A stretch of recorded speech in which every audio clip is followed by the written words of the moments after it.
Bassirou Diomaye Faye, le président du Sénégal, quand il a été élu par le biais de M. Ousmane Sonko, nombreux sont ceux qui l'espéraient voir faire comme nos frères du Sahel, notamment le Mali, le Burkina et le Niger.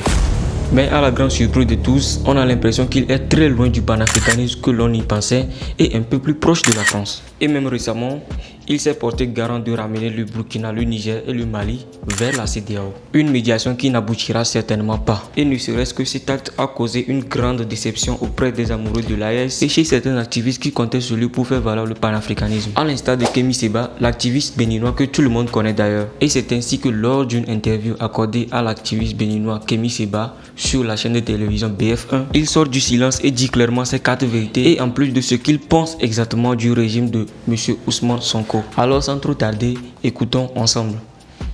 Moi je suis pas d'accord avec, je suis absolument pas d'accord avec les autorités sénégalaises. Je trouve que c'est de l'irresponsabilité au moment où on sait ce que la CEDEAO a été comme instrument, que de vouloir demander aux pays de l'AES de revenir.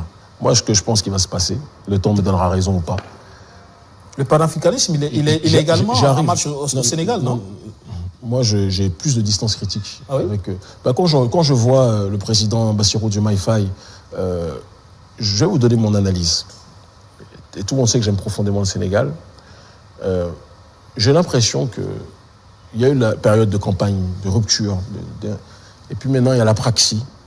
Parce que le Sénégal est un élément géostratégiquement vital pour la puissance néocoloniale.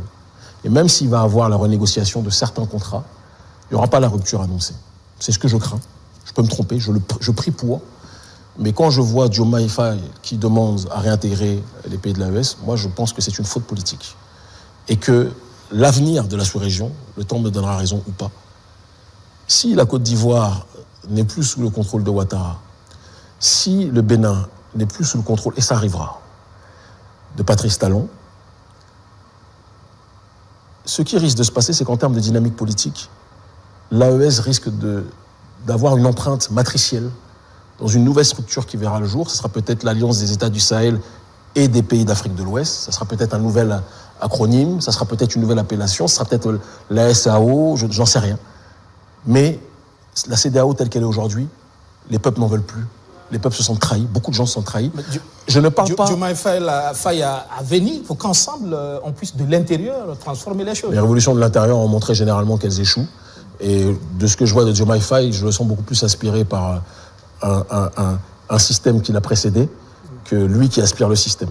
C'est ce que je pense. Donc moi, en tout cas, je souhaite bonne chance là-bas, mais je me sens beaucoup plus proche, clairement, d'un pays comme le Niger, d'un pays comme le Burkina, comme le Mali, que de la gouvernance de Diomaye Faye aujourd'hui, très clairement. En politique, depuis Sankara, il n'y a pas eu un seul président, et je ne fais pas d'atalakou, j'essaie de parler de manière factuelle, qui donne autant de fierté aux populations africaines et afrodescendantes que le président Ibrahim Traoré. Peut-être qu'il y a des choses maintenant, selon vous et selon d'autres que j'ai pu croiser dans la rue, qui m'ont dit que certains n'étaient pas d'accord, d'autres étaient très fans du président, d'autres l'étaient moins. Moi, j'entends tout le monde. Mais je retiens un adage qui dit « Certains essayent de cracher dans le puits pendant que d'autres essayent d'y prendre de l'eau. » Moi, je vois le verre à moitié plein, pas le verre à moitié vide. Votre pays est en guerre, comme la plupart de nos pays dans la sous-région. Et on a un président qui a décidé de couper le cordon de manière factuelle et viscérale face à la puissance coloniale. Et ça, je pense que rien que pour cela, on devrait être dans une démarche de l'encourager. Et s'il y a des choses que vous estimez, parce que ça c'est votre responsabilité, ce n'est pas la mienne, qui ne vont pas ou qui doivent mieux aller, ce n'est pas au moment où il est au front avec les autres qu'il faudra peut-être aller le voir et échanger pour ça. Là, nous sommes à une séquence historique où nos pays sont bousculés par un terrorisme qui a été engendré par des puissances néocoloniales identifiées. On a des dirigeants comme Patrice Talon qui pensent que c'est intéressant de nouer.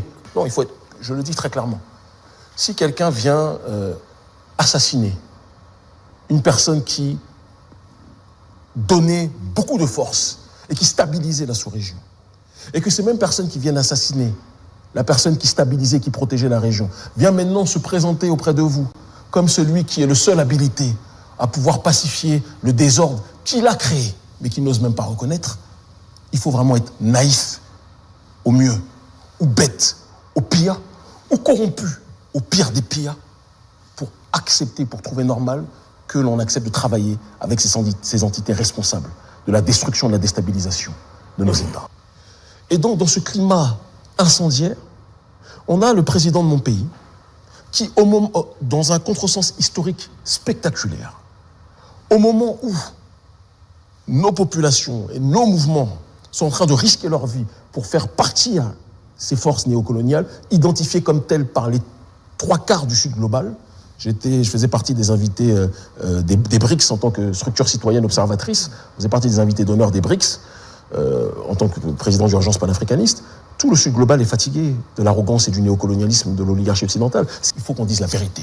C'est pas vrai. Faure Gnassingbé, que je critique de manière viscérale, parce qu'en termes de malgouvernance, c'est un champion aussi, d'accord ? Et en termes d'accointance avec l'Occident, il a pendant longtemps montré ses preuves, même si j'ai l'impression qu'il a peut-être un sursaut d'orgueil ces dernières années, qu'il est en train de changer petit à petit sa démarche. Pas assez vite à mon goût, mais reconnaissant cette réalité. Même si beaucoup de choses ne vont pas dans le pays, il faut qu'on le dise. Mais Faure Gnassingbé, qui aurait pu être soumis aux mêmes réalités que Patrice Talon, a fait preuve de 10 fois plus d'intelligence que le président de mon pays. On peut le dire, d'intelligence politique en tant que telle. On peut le dire en étant froid et en étant critique des uns et des autres. Patrice Talon pense parce que je pense qu'il a véritablement un complexe politique vis-à-vis de l'oligarchie française de 1, et je pense que... Peut-être que c'est un choix non, assumé et non lié à une quelconque puissance impérialiste. Non, mais écoutez, quand vous travaillez avec une puissance impérialiste, que vous renforcez les liens au moment où les jeunesses de votre pays, les opinions publiques de votre pays, de son avis même... Peut-être que c'est de son avis même. Juste des choix gagnant-gagnant, comme on le dit, pareil pour la Russie aujourd'hui. La Russie...